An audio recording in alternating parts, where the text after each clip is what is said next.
मस्त कुरकुरीत हलका फुलका अजिबात तेलकट न होणारा मेथीचा खाकरा बघा किती मस्त दिसतोय। जवळपास 40 ते 45 खाकरे आपण 1 ते सव्वा तासामध्ये करू शकतो।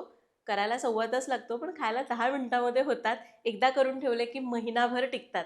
एकदम सोपी साधी रेसिपी आहे, वाटायला अवघड वाटते पण सोपी आहे। बघायची तर व्हिडिओ शेवटपर्यंत बघा, आवडला तर लाईक करा आणि अशाच रेसिपीसाठी चॅनलला सबस्क्राईब करा। नमस्कार, सरिताच्या स्वयंपाकघरात म्हणजेच आपल्या सरिताज किचनमध्ये आज आपण काय करतोय तुम्हाला समजलंय। खूप रिक्वेस्ट केलेली रेसिपी मेथीचा खाकरा। खाकरा एकदम कुरकुरीत होण्यासाठी त्याच्यासाठी घेतलेलं प्रमाण, करतानाच्या टिप्स व्यवस्थित सांगितल्यात। तुम्हाला माहिती आहे सरिताज किचन म्हणजे अचूक प्रमाणात परफेक्ट रेसिपीज ज्या तुम्ही पहिल्या प्रयत्नात करू शकता। त्यामुळे व्हिडिओला लाईक नक्की करा। रेसिपीला सुरुवात करूया।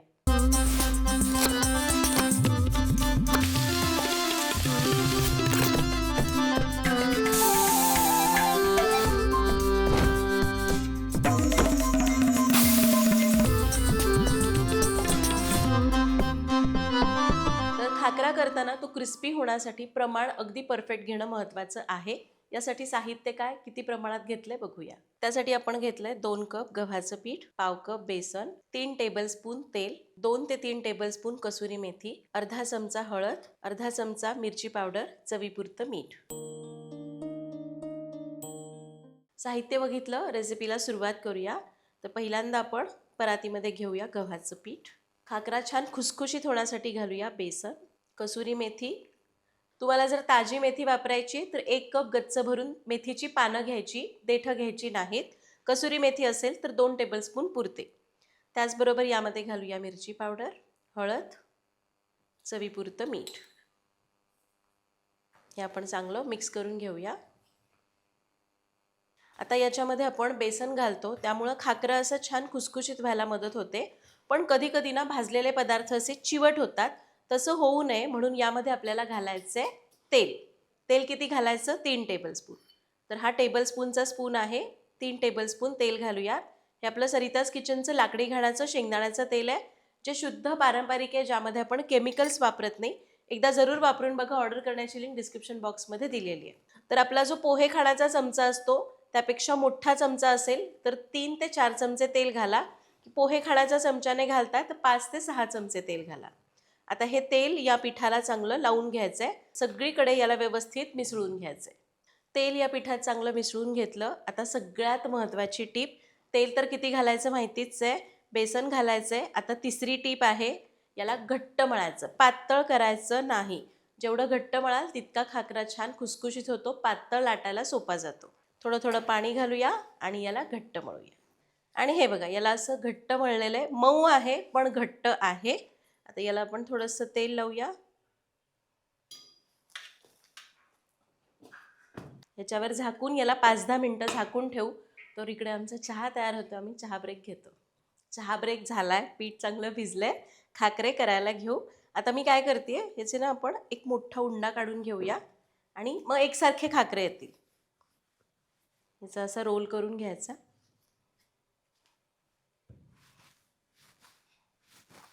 आणि याचे छोटे छोटे गोळे करायचे।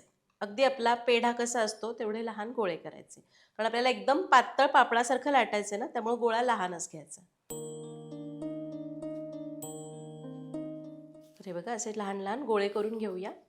तर आपण जे प्रमाण घेतलंय ना तेवढ्या प्रमाणामध्ये 35 ते 40 लहान साईजचे खाकरे होतात। तर हे बघा, एक 10-12 गोळ्या आपण करून घेतल्या, यातली एक आपण लाटायला ठेवू, बाकीच्या झाकून ठेवायच्या। बेसन वापरलंय, घट्ट पीठ आहे त्यामुळे हे वाळू शकतं।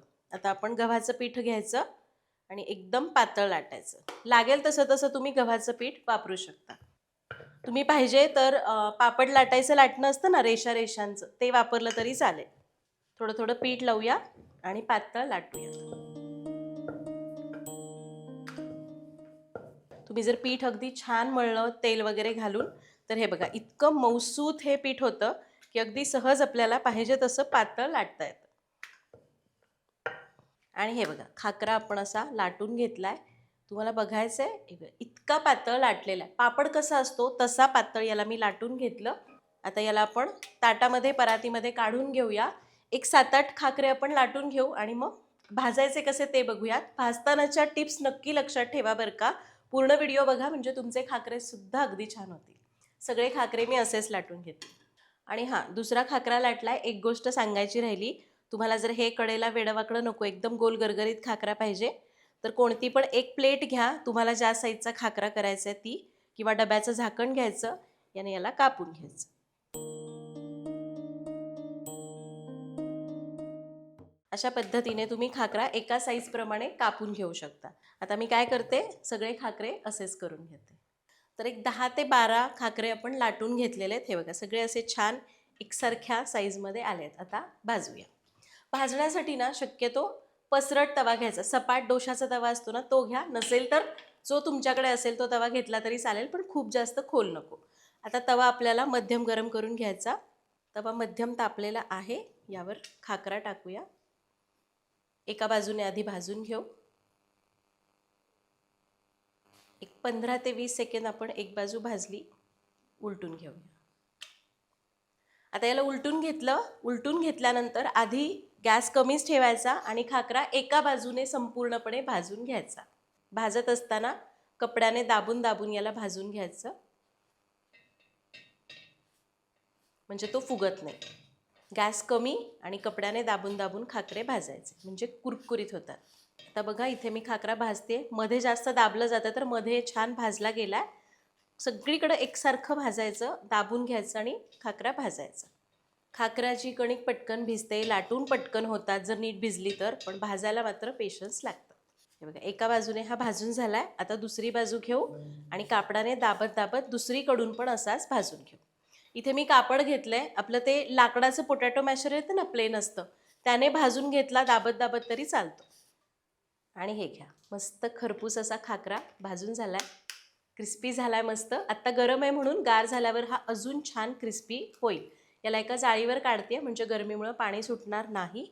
तर आता माझा तवा बराच मोठा आहे, त्यामुळे मी काय करते, जर मावत असतील तर 2-2 खाकरे आपण एका वेळी भाजून घेऊ शकतो. किंवा तुम्ही अजून एक करू शकता खाकरे पटपट भाजण्यासाठी. असं 2 बाजूने वरच्यावर गवळे गवळे भाजायचे, दुसरीकडे तवा ठेवायचा, ते भाजत ते असे दाबून दाबून भाजून घ्यायचे. अशा पद्धतीने सुद्धा तुम्हाला करता येईल.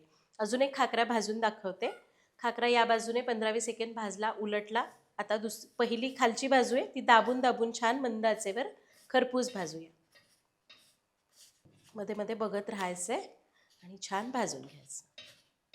तवा मोठा असेल, 2 ते 3 खाकरे एका वेळी छोटे छोटे असतील तर भाजू शकता, किंवा तुम्हाला पाहिजे तर मोठे मोठे खाकरे करा.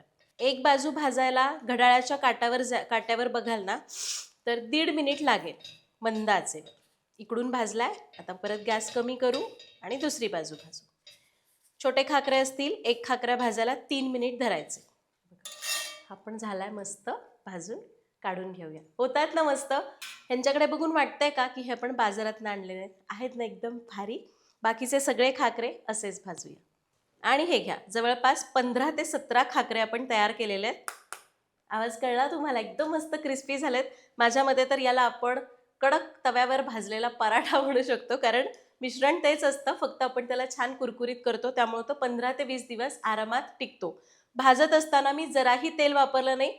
तुम्हाला जर पाहिजे तर तुम्ही भाजून झाल्यानंतर थोडंसं तेल लावू शकता. शक्यतो शेंगदाण्याचं तेल लावायचं, चवीला चांगलं लागतं. आणि मी काय केलं ना, खाकरे भाजत असताना आधी सगळे लाटून घेतले आणि 2 तव्यांवर पटापट पटापट भाजून घेतले. 2 तवे असतील तर अगदी लवकर काम होतं. एक 10 ते 12 मिनिटामध्ये 15 ते 16 खाकरे भाजून होतात. उरलेले जे पीठ आहे त्याचं अजून एक 25 ते 26 खाकरे होतील. एकूण आपण जे पीठ घेतलं त्यामध्ये 40 खाकरे होतात. खाकरे तुम्हाला दाखवते. हे बघा, अगदी छान क्रिस्पी आहेत. अजून थोडे गरम आहेत. हे गार झाले ना, अजून मस्त क्रिस्पी याला येईल. हे आता साठवायचे कसे, तर खाकरे करून झाले की पूर्ण असे पसरा, असं ओट्यावर मस्त पसरून ठेवायचे, एखाद्या कापडावर वगैरे. संपूर्ण गार करा आणि मग तुम्ही याला पॅक करून ठेवू शकता. तुम्ही जर हे विक्रीसाठी करता ना, तर आपला क्लिंग रॅप वगैरे असतो, त्याच्यामध्ये पॅक करा, मोजून किती पाहिजेत तेवढे. किंवा घरात साठवायचे तरी सुद्धा क्लिंग रॅकमध्ये पॅक करू शकता, डब्यामध्ये भरून ठेवू शकता, किंवा झिपलॉकच्या पॉलिथिन येतात त्यामध्ये ठेवू शकता. अशा प्रकारे आज आपण इथं मेथीचा खाकरा केला, जो तुम्ही इथं सांगितलेल्या टिप्स वापरल्या तर तुमचा सुद्धा अगदी असाच होईल. वाटतो करायला अवघड, पण खूप सोपा पदार्थ आहे. करून बघा, कमेंटमध्ये सांगा. भेटूया पुढच्या भागात. धन्यवाद.